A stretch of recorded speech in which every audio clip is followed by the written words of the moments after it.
ঢাকার প্রাচীন নগরীর দক্ষিণ পশ্চিম প্রান্তে বুড়িগঙ্গা নদীর তীরে দাঁড়িয়ে আছে লালবাগের কেল্লা। এটি এক অসমাপ্ত মুঘল স্থাপনা, যার প্রতিটি ইট যেন ইতিহাসের গভীর গল্প বলে। 4 শতাব্দীর পুরনো এই স্থাপত্য শুধু ইট পাথরের গঠন নয়, এটি মুঘল শাসনের রাজনৈতিক পরিবর্তন ও ব্যক্তিগত ট্র্যাজেডির এক অমূল্য স্মারক। 1678 সালে মুঘল সুবেদার মোহাম্মদ আজম শাহ এই দুর্গনগরীর নির্মাণ কাজ শুরু করেন। বিশাল পরিসরে এই কেল্লাকে কেন্দ্র করে গড়ে ওঠার কথা ছিল প্রশাসনিক শক্তি ও সামরিক প্রতিরক্ষার এক শক্তিশালী কেন্দ্র। কিন্তু আজম শাহ দিল্লি ফিরে যাওয়ার পর থেমে যায় কেল্লার নির্মাণ কাজ। পরবর্তীতে 1680 সালে দায়িত্ব নেন সুবেদার শায়েস্তা খাঁ। তার নেতৃত্বে আবারও নতুন প্রাণ ফিরে পায় কেল্লার নির্মাণ কাজ। কিন্তু ভাগ্যের কি নির্মম পরিহাস, কেল্লার ভিতর তার কন্যা পরিবেবীর আকস্মিক মৃত্যু ঘটে। এ ঘটনায় তাকে মানসিকভাবে ভেঙে দেয়। তিনি কেল্লাকে অশুভ মনে করে নির্মাণ সম্পূর্ণ না করে কাজ বন্ধ করে দেন। পরে পরিবেবীকে সমাধি করা হয় কেল্লার ভিতর। বেদনাহত পিতা সোনার পাত দিয়ে মরিয়ে দিয়েছিলেন পরিবেবীর সমাধিসৌধের গম্বুজটি। দুঃখের বিষয়, সেই সোনার পাতটি এখন আর নেই। একসময় এই সোনার পাতের উপর রোদের আলো পড়লে তা ঝলমল করত। বর্তমানে যে কালো গম্বুজটি চোখে পড়ে তা মোড়ানো হয়েছে তামা বা পিতলের পাত দিয়ে।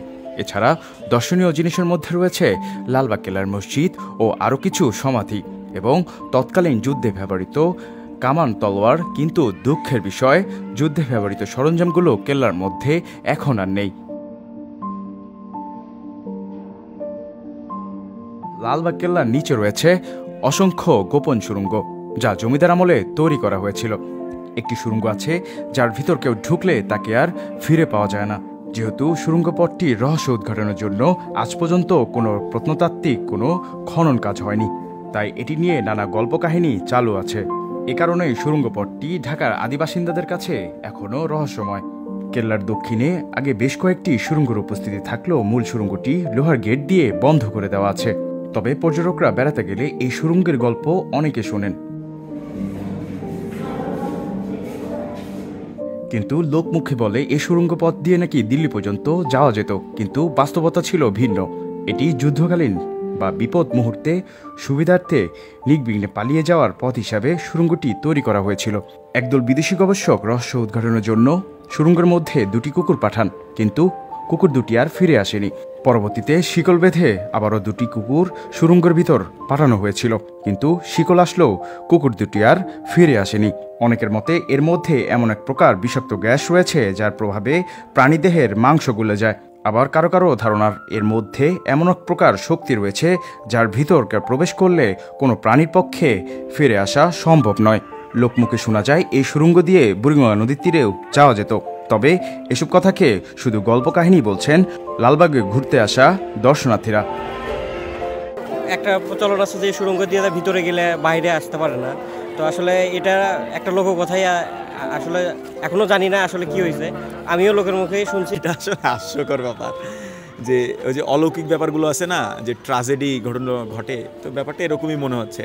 আসলে এরকম না, হয়তো কুকুরটাকে মানুষ কখন বের হয়ে গেছে কেউ খেয়াল করে নাই, এবং এটাকে ওই যে বললাম না কানে মুখে করতে করতে এটার পুরো ইতিহাসটাকে বিকৃতি করে ফেলা হয়েছে। আর এটা রহস্য যদি মানুষ জেনেই যায় তাহলে সুড়ঙ্গ নামটা তো আসলে আর কাজে দেয় না। তো সেই জন্যই এটা রহস্য এখনও মানুষের কাছে মানে ধোঁয়াশা, কেউ আসলে এটা রহস্য জানে না। তবে যুদ্ধের সময় সেনারা যখন বুঝতেন তাদের পরাজয় কাছাকাছি, তখন এই সুড়ঙ্গ দিয়ে সেনারা পালিয়ে যেতেন। এখনও এই সুড়ঙ্গটি একটি রহস্যময় সুড়ঙ্গ হিসাবে রয়ে গেছে। ফলে লালবাগ কেল্লা থেকে যায় মুঘল স্থাপত্যের একটি অসমাপ্ত অধ্যায় হিসাবে। রাজবহু দরবার, মসজিদ, সমাধি, নানা কাঠামো নিয়ে এটি আজও ঢাকা শহরের ইতিহাসপ্রেমী মানুষের কৌতূহলের কেন্দ্রবিন্দু। লালবাগ কেল্লা রাজাদের অনেক আগেকার যে ঐতিহ্য যেগুলো ছিল, এটা দেখার জন্য আসছি। হ্যাঁ, অনেক সুন্দর, আগে থেকে অনেক সুন্দর হয়েছে। এখন এগুলো রং করলে আর সুন্দর দেখা যাবে। অনেক আমরা শুনছি জায়গা খুব সুন্দর, আসলে আসা থেকে যেরকম সুন্দর শুনতে এরকম কিছুই নেই, দেখার মধ্যে কিছু নেই। আস্তে উঠতে ইট বালু কত পুরান জিনিস এগুলা, আর এগুলা তো টাকা দিয়ে দেখার প্রশ্নই আসে না। এটা যে শুধুমাত্র একটা দর্শনীয় স্থান এরকম না, এটার সাথে সাথে আমাদের ঐতিহ্য জড়িয়ে আছে এবং আমাদের যে মোঘল সম্রাট আমলটা কেমন ছিল বা সেই সময় তারা কিভাবে রাজ্য পরিচালনা করতো, এটা একটা এক্সপ্লোর করার মতো। বহু রহস্য, কিংবদন্তি ও স্থাপত্য বৈশিষ্ট্য নিয়ে লালবাগ কেল্লার অতীতের দিকে তাকিয়ে যেন বলে, যা অসম্পূর্ণ তা কখনো কখনো ইতিহাসে রেখে যায় সবচেয়ে গভীর ছাপ। লালবাগ কেল্লা থেকে শাহিদুল ইসলাম, প্রতিফলন, ঢাকা।